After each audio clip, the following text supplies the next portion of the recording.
Hello everyone, my name is Holly and welcome back, or welcome if you're new, which if that's the case, I do formally apologize as you just stepped into the realm of my monthly book releases videos and there is no going back, so might as well hit that subscribe button. Today we are diving into some really exciting book releases hitting shelves this November. I normally upload these at the end of the month before, but things have kind of gotten a little crazy in my neck of the woods, but better late than never, and I know you guys really look forward to these. So whether you're a fan of horror, fantasy, or sci-fi, there's something here for everyone, so grab your to-read list, and let's just jump right on in. Starting on November 1st, I only have one listed here on this date, a release that I'm really excited to talk about, and that one being Broken Stars. For those of you who are fans of Jeremy's Stormblood novel, aka the Common series, then this one is definitely for you. Broken Stars features a mix of previously published short stories and novellas alongside fresh and thrilling narratives for a total of 16 reprinted stories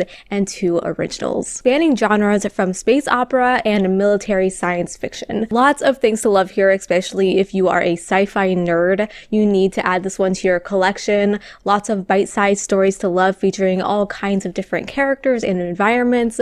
Definitely worth checking out. Moving on to November 5th, we have The Teller of Small Fortunes.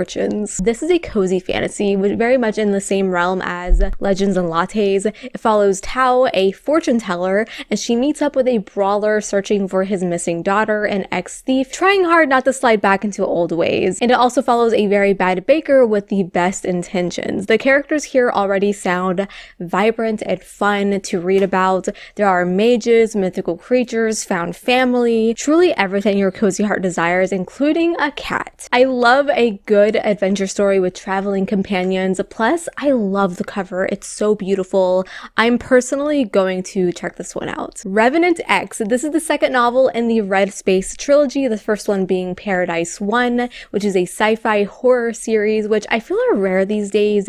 Sci-fi horror tend to be standalones, so if you want a longer, spookier science fiction story, you definitely have one here. This one continues our characters' fight for survival against cannibals, basically, and just a lot of dangerous people in general in space as they try to find a new planet to settle on. Very nightmarish, very gory. I read the first one actually, and it's 600 pages of terror, and I'm curious where this one will take the story. The Road of Bones. So I saw the words Viking mercenaries mentioned in the synopsis of this one and was instantly intrigued because that sure isn't what the cover is giving me. I actually thought it was a Little Red Riding Hood retelling at first, but it is not. We have a character who is essentially on the run, and she finds herself hiding in this wagon owned by this notorious, ruthless group of Viking mercenaries.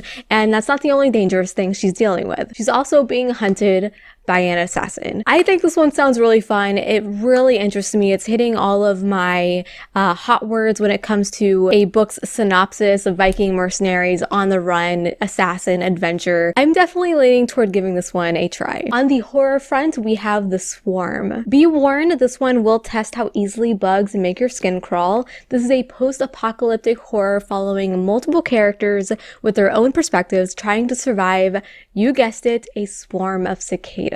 So I have read from Andy Marino in the past, and the way he writes reminds me a lot of Stephen King and Chuck Wendig. So if you're looking for more horror authors to add to your arsenal, I recommend checking out The Swarm. Moving along to November 12th, we have The Witch Queen of Redwinter, the highly anticipated, for me personally, finale to Ed McDonald's Redwinter Chronicles. Obviously, I can't talk too much in detail for this one as it is a big fantasy series with all the crazy twists and massive battles, a really interesting magic system. I saw someone compare this series to Gideon the Ninth, but without the sci-fi and a little bit more angst, and yes, I actually agree with that. Because you have a badass main character who kind of veers on the edge of bad, having to fight demons, and yeah, we're finally getting the end, and I really look forward to it. The Great Library of Tomorrow. I swear this cover reminds me of another book, but I cannot for the life of me think of what that book is. Anyways, this is a new fantasy with your very classic fantasy plot following a band of heroes who must defeat this evil. And what intrigues me the most is the mention of a great library. Of course, that's going to be what interests me. Plus the mention of magical academia, where our characters have to search for this book and learn how to defeat this great enemy. This is a planned trilogy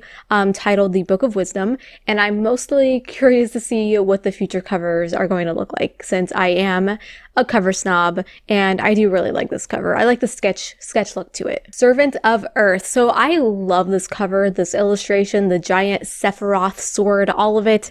It is a Fae court kind of fantasy, so ACOTAR fans unite together here. In fact, the plot kind of reminds me of ACOTAR a bit. We have our protagonist Kenna, who is a poor village girl in your normal human village when suddenly thrusted into the world of the Fae. But there's mention of political intrigue and discovery, a strong female protagonist who isn't dumb and is resourceful apparently. Reviewers are really loving this one so far. I feel like I haven't read a Fae book in years as I kind of got sick of them, but this might be the one to pull me back in. The Relentless Legion. We are back with the next book in the sci-fi series called Divide. The first book being The Last Watch, if that jogs your memory. It's been a couple years. The covers to this series all look very familiar, so I understand if they kind of get muddled in your brain. So this is the continuation, and it takes us 6 months after the end of book 2. We rejoin our band of forgotten soldiers where they believe they are safe after those crazy events previously, but oh boy,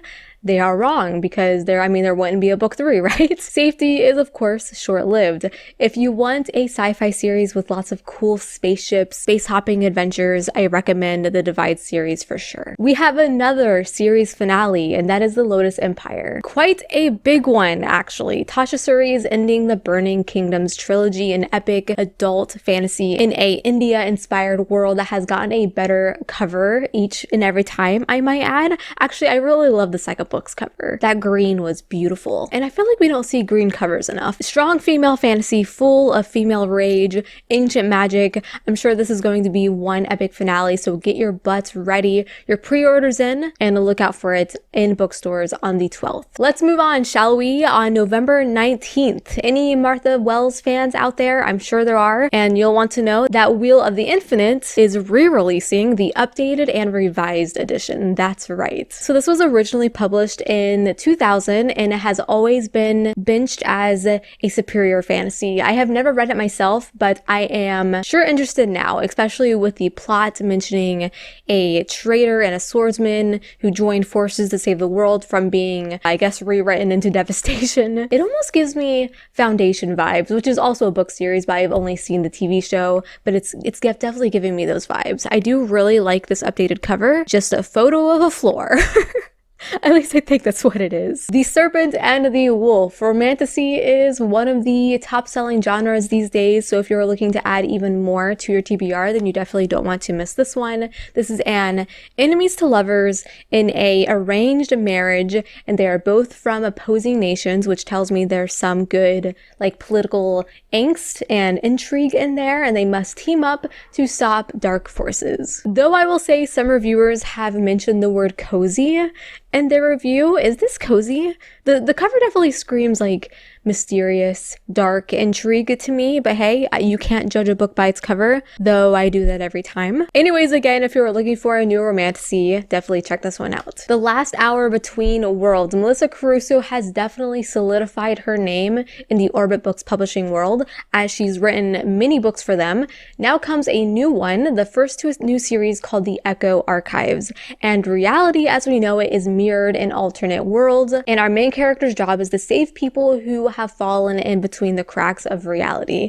This one is reminding me a bit of another Orbit book, Notorious Sorcerer, which also dealt with being able to like jump into different planes of realities. It sounds cool. It is a queer adult fantasy, and a reviewer mentioned that it gave them Kingdom Hearts vibes, which gives me all the more reason to read it. And finally, the last book that I'm talking about today is Red Sonja Consumed. I've mentioned this a couple times, especially on Twitter, so I know I'm a broken record, but this cover reminds me so much of the PS2 game Heavenly Sword, and I am not hating it. This is the first book to a new epic fantasy series by famous comic book writer Gail Simone, and this novel is starring one of our most iconic characters, Red Sonja, who is returning to her homeland after living a nomadic life to stop an evil force from taking over. Clearly, if you are a fan of comics, this writer, strong female characters, definitely give this one a chance. I'm so curious curious to see how this nearly 400-page novel is written outside of Gail's normal comic book format, without like all the visuals. Hopefully it's a good one. And there you have it. Those are just a few, actually 14, so more than just a few, exciting books coming out in November. Which titles are you most looking forward to? Let me know in the comments below, or tell me a title that I might have missed. Don't forget to like and subscribe for more bookish content and to make the algorithm happy. And until we meet again, happy reading.